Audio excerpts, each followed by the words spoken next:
What if I told you one of the top 3 highest grossing movies of all time? A movie that ended with the death of a beloved character, turning it into a cultural phenomenon, is getting a sequel, and that once beloved character is coming back. I'm pretty sure you know which movie I'm talking about. You guessed it. Avatar 3, Fire and Ash. Welcome back, this guy from the first one, who I totally remember. Okay, but seriously, Avengers Endgame came out 5 years ago. Damn! I'm sorry. Serving as the finale to the Infinity War saga. And spoiler alert if you haven't seen it, but it essentially killed off 3 main characters from the films. Black Widow, Captain America, and Iron Man. All gone. And this time since then, we've gotten a movie starring Black Widow, and just learned about Robert Downey Jr. and Chris Evans returning for Avengers Doomsday. Even Endgame itself is about bringing back dead characters. But that's the whole plot, so I'll let it slide. Although Marvel's New Avengers is a severe case of bringing back a character, the concept itself isn't new. The original story of bringing back someone from the dead dates back 2,000 years ago to the Bible. Jesus was the first character to be revived in the Bible too, Electric Boogaloo. But lately it feels like this trend is everywhere. In this video, I want to explore some examples of reviving characters done well, some done poorly, and whether this trend should keep going or finally be put to rest. I just want to clarify, when I say bringing back a character, I don't necessarily mean they died.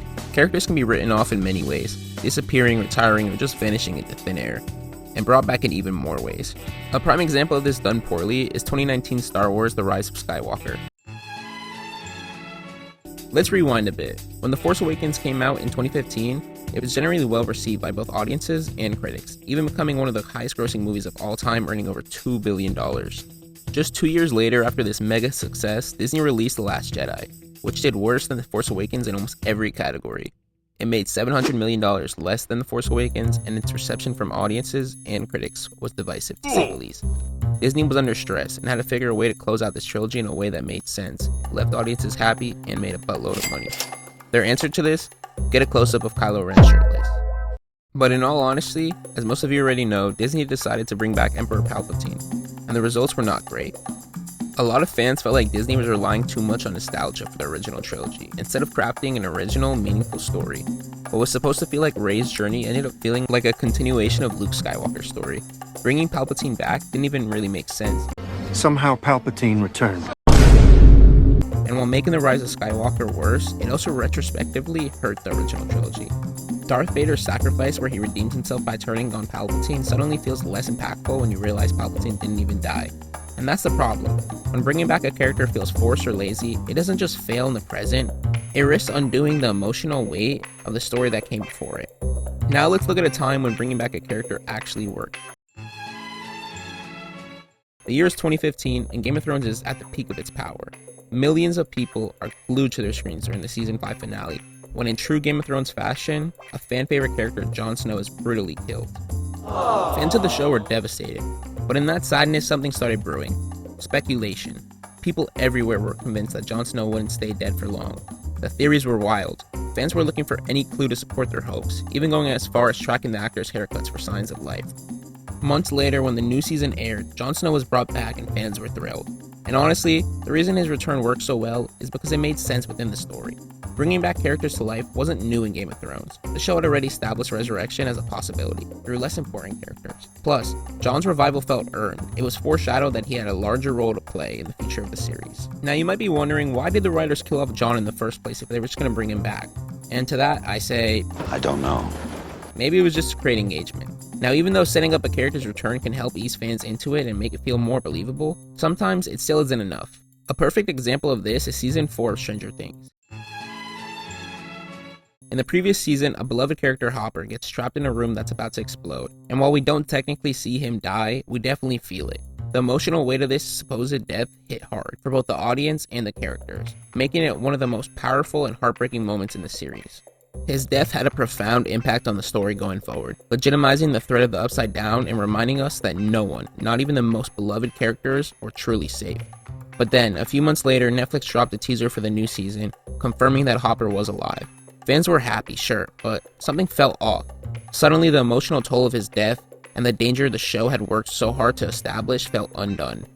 A story that felt grounded, despite being about a telepathic girl fighting monsters from another dimension, suddenly felt a lot less believable. And look, I get it. Maybe it's silly to expect realism here, but I can't stand it when shows give fan favorite characters plot armor. It makes the story too predictable. It removes the tension and takes away the sense that anything can happen. And maybe I'm being a little dramatic here, but I wasn't as invested in the story after that happened. I like when characters I care about die, not because I'm a monster, but because it makes the villains feel so much more evil. It raises the stakes and makes me root for the good guys even harder. For all the criticism Marvel gets for bringing back characters, they're responsible for one of the best examples of successfully pulling it off. And it was kind of an accident. The Guardians of the Galaxy movies have consistently been some of the best in the MCU, largely thanks to director James Gunn. His first 2 films were box office hits and beloved by fans. But when it came time for Infinity War, Gunn didn't have any input on the fate of his characters. One of the core members of the Guardians, Gamora, was killed off and then brought back to life, leaving Gunn to pick up the pieces for his 3rd and final installment of the trilogy. In Endgame, a version of Gamora from the past is brought back into the future, but this Gamora has never met Peter or any of the squad. She doesn't share their history or their bond, and that sets up one of the most compelling dynamics in Guardians of the Galaxy Volume 3. Throughout the movie, Peter tries to persuade her to give him a chance, clinging to the hope that she can somehow become the person he fell in love with. But Gamora takes every opportunity to remind him that she isn't that person. As the story unfolds, Peter slowly realizes that he can't appeal to her sense of nostalgia. It doesn't exist for her, so instead, he tries to win her over again, like a sci-fi version of 50 First Dates. Just when it seems like the movie is setting up a happy ending, it pulls the rug out from under us.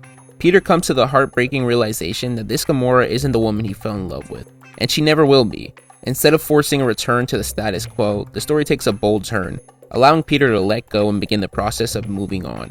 What makes this so effective is how it embraces the consequences of bringing Gamora back. Too often, when a character returns, they revert to exactly who they were, as if nothing happened. But here, Gamora's return fundamentally changes the dynamics of the story and forces the characters to grow in a new direction. It's a rare instance where bringing a character back doesn't just work, it elevates the narrative. The final example I want to talk about might just be one of the most infamous and worst attempts at bringing back a character. In 2013, after being on air for over 14 years, the writers of Family Guy decided to kill off one of the main members of the show, Brian Griffin, just 6 episodes into season 12. When it happened, fans were heartbroken. Brian was a character many of us grew up with and loved. The show took his death surprisingly seriously, giving him a dramatic send-off in an otherwise ridiculous and unserious series. But here's the thing, the show's creators later admitted that Brian's death was purely a stunt to boost ratings, and while it worked, it came at a huge cost. Fans were outraged. Brian wasn't just killed off, he was replaced by a new character, Vinny, who felt forced and lacked the same charm and presence. The death seemed completely out of nowhere with no build-up or narrative purpose. It felt like the creators were deliberately trying to upset the audience for the sake of tension. What made it even worse was how inconsistent it was with the show's tone. Family Guy is a world where characters get shot, stabbed, and blown up in absurdly cartoonish ways, only to be perfectly fine moments later. Yet Brian, a main character, dies from getting hit by a car? And let's not forget, I'm pretty sure he's been hit by a bus before and walked it off just fine. Fans speculated that Brian's death couldn't possibly be permanent. Oh no, this can't be. Especially in a show that features time travel. But the production team doubled down, assuring everyone that it was a permanent change. Spoiler alert. So that was a fucking lie. Just 2 episodes later, Brian was brought back as if nothing had happened, and the show returned to status quo. There was no meaningful reason for Brian's death to occur other than for publicity, and when he was brought back, it felt cheap and hollow. Fans felt cheated and lied to, and the entire stunt itself left a sour taste. It's a perfect example of how not to bring back a character. Now that I've gone over examples of good and bad character revivals, let's dive into the do's and don'ts, starting with the don'ts. It might seem obvious, but if there's no strong reason to bring a character back beyond publicity, it's better to leave them out. Take Spider-Man No Way Home for example. While fans loved seeing the return of past Spider-Man, Tobey Maguire's presence didn't add much to his story. His trilogy had already wrapped up its plot lines, and the character didn't experience any growth or change in the movie. He was just there for nostalgia. On the flip side, Andrew Garfield's return was a perfect example of doing it right. His story had ended on an unresolved note, with him failing to save Gwen Stacy and carrying that guilt. In No Way Home, he gets the chance to redeem himself by saving Zendaya's MJ, completing a meaningful arc that tied back to his past.